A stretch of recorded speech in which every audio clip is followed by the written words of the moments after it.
If you have not subscribed to my channel, please do, and come back and watch more great Depression era recipes and home cooking from scratch and canning. And if you like this video, be sure and give it a thumbs up.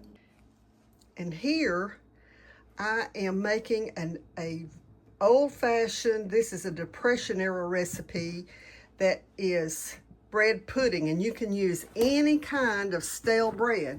Today, I just picked up some French bread from my grocery store a few days ago, and you can see here I'm just cutting it into pieces, and then I'll quarter it up to put in here, and then I'll bring you back and show you how to put it together.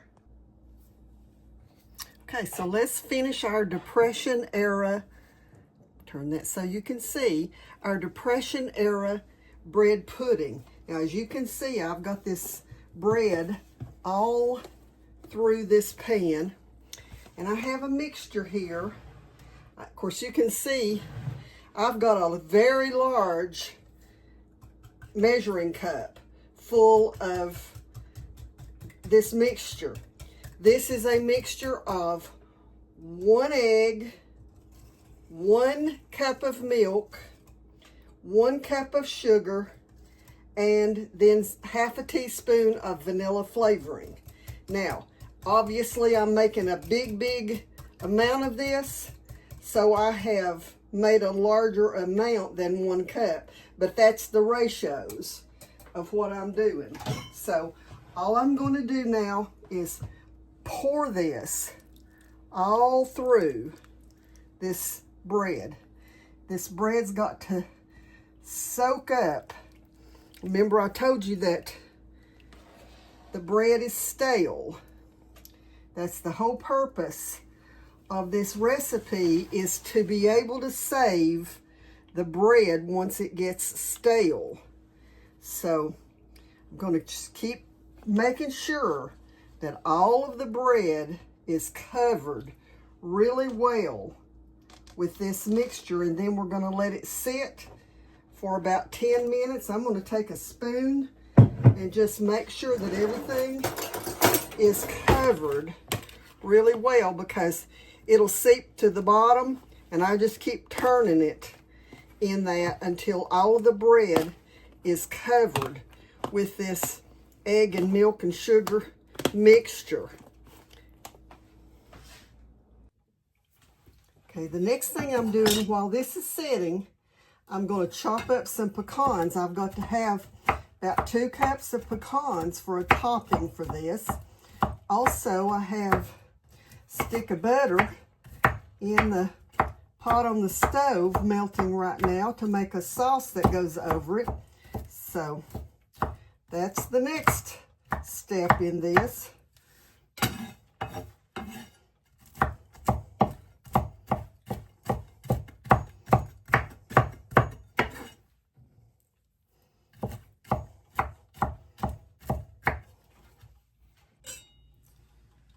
You'll notice here that I'm using the canned pecans that I vacuum sealed just a few days ago, but this recipe takes quite a few nuts, especially for this big pan. If you were just doing a small pan, you would only need about 1/4 cup, or between 1/4 and 1/2 cup, just depends on how many nuts you want to put on the top of it. I prefer a lot, so that's what I'm doing. But in this bowl, I have 2 cups of brown sugar packed, and then I'm not measuring them, but I'm putting about 2 cups of pecans in that brown sugar mixture, and that will be a topping to go on this. You know, and you know, in the South, people had pecan trees. Pecans were readily available in most areas of the South during the Depression era. So you'll find lots of recipes in the South using pecans. And of course, people, you know, they made homemade bread, and you can, like I said before, you can use biscuits. You wouldn't want to use cornbread for this, but any kind of sandwich bread or whatever like that you could use for this recipe. So, okay, so I've got my pecans done, and we'll mix that up. For the topping, it's just the pecans and the brown sugar that goes in this.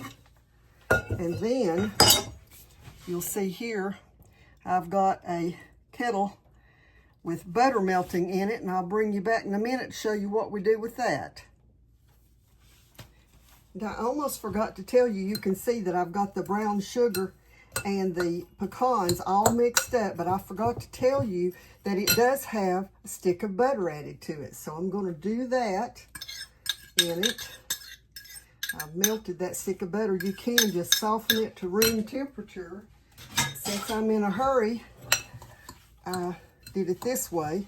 Just going to mix that all through this brown sugar and pecans, get it all covered, and then set it aside.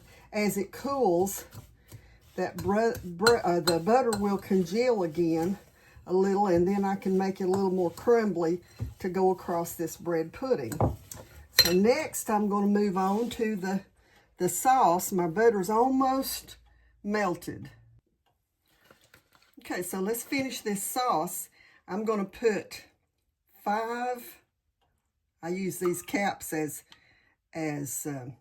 teaspoons. So 5 teaspoons of vanilla flavoring to this recipe.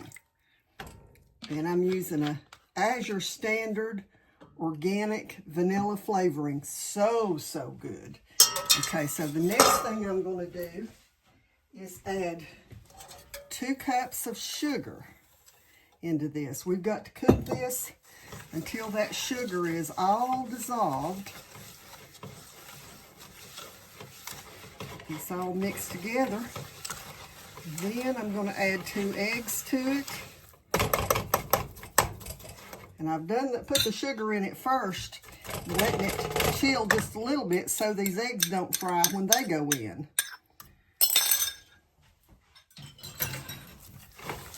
Okay, so I'm going to mix all that together, then turn my heat up just a little bit on medium. We've got to cook this until everything is dissolved and combined. So what I've done here is I've got a stick of butter, I've got the vanilla flavoring, eggs, and the sugar.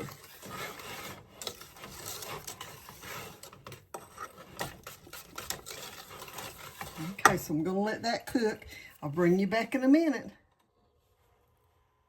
Okay, so while the sauce is cooking and dissolving the sugar, I'm going to go ahead and show you what I do as far as putting this crumble on the top of here. And I use my hands because I want it even all over the top of it. And if you're using a spoon or something, that's about impossible. So get in it with your hands and just, you can see here how I'm just crumbling it all over the top. Going to make sure there's a good layer and some of this on all of the top, because to me this just makes the bread pudding. That egg mixture is all absorbed into this, and this is going to be so good, y'all. Y'all can see I'm making a big pan. I'm cooking for the nonprofit that our church supports. And so, but y'all will still get to see the end results, because I've got a little bitty small pan back here that I've put together with this recipe. So I'm going to cook them both at the same time, and when I pull them out of the oven, you'll be able to see what it looks like, and I'm going to have a taste of it. So the pudding is out of the oven, and I've got my sauce ready to pour on top of it. It's been sitting there for a while, so I warmed it back up.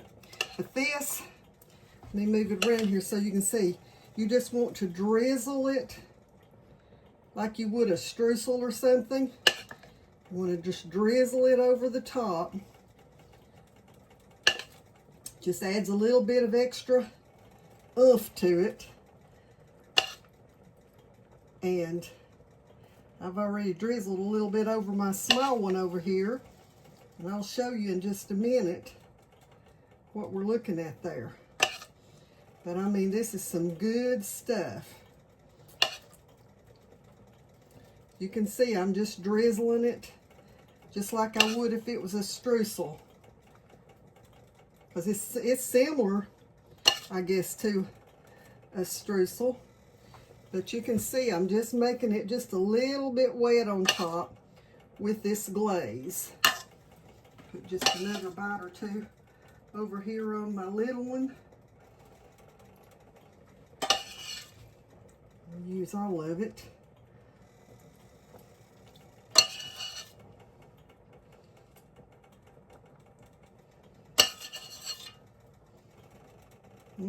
That looks so good. Okay, so I've got that one done. Flip this around here and get this one so you can see here what I'm doing. Let me grab the fork.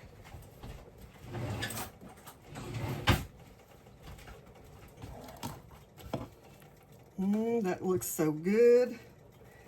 See the crunchy on the top?